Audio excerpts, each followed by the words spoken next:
As people began to understand that we didn't know as much as we should about the Gulf of Mexico, about the way that oil behaved in the Gulf of Mexico, BP put in place $500 million for research. To accomplish that, they created a research board of 20 individuals selected from around the world to manage the program and oversee the scientific output from that program. So they stepped back from the process and put it in the hands of Rita Caldwell. She is a world-renowned oceanographer and was formerly the director of the National Science Foundation. The Gulf of Mexico Research Initiative is a mechanism put together to understand what is happening with the oil that spilled into the Gulf. We're an independent unit.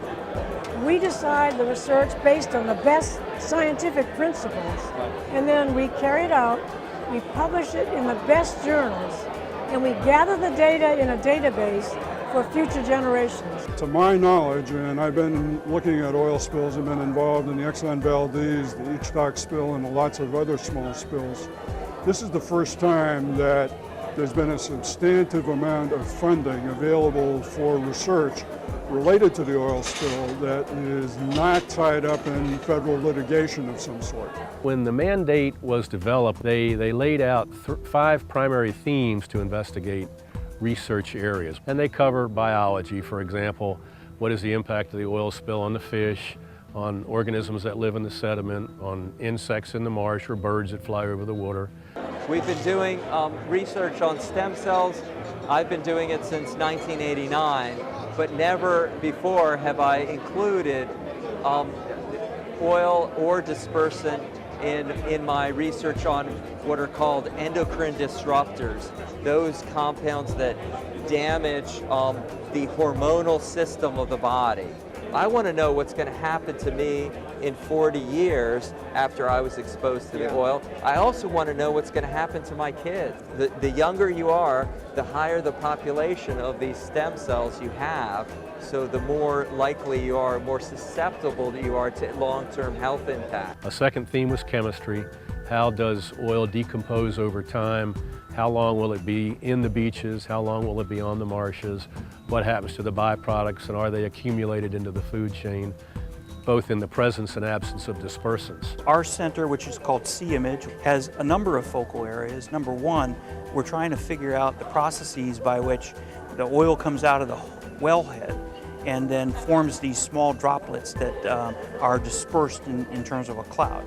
And so we've got some physicists and some experimental scientists, people that are doing this in a high pressure laboratory that are trying to actually figure all that out. And one of the key questions there is, did the dispersants that were put at the wellhead make any difference at all?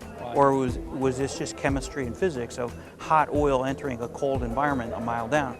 And so that is a fundamental question that we're trying to answer. We also have an area in the physics, the modeling, the movement of water. This summer we were able to detect hurricanes going by at 1,200 meters depth.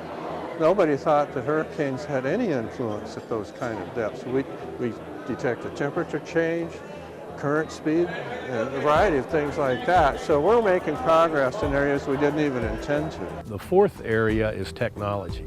People who envisioned this program wanted to invest in technology for better detection of oil spills. Can we detect them from space? Can we use remote sensing technology to see how much oil is at the surface? And the fifth area is public health. What was the impact of the oil spill on individuals over time? And that research is just beginning. There's so much uncertainty out in the public about, a year later, is the seafood safe? Are there areas of oil still down in the Gulf that we don't know about? And we're starting to get answers to those things, and I think most of them are pretty good. The BP oil spill is a teachable moment about the environment and about science. This is an opportunity to explain the scientific process to people. People are often frustrated that we don't have instant answers, but this is a very, very difficult problem. The funding that we have through the Gulf of Mexico Research Initiative is really important because it's driven primarily by the themes that were set up by the research board, and then the scientists in the consortia and individual scientists who've responded with their ideas about how we can advance the fundamental knowledge as well as the applications of that knowledge to the environmental issues in the Gulf. The scientific community owns this process and not BP. The public can rest assured that everything has been handled on an independent basis.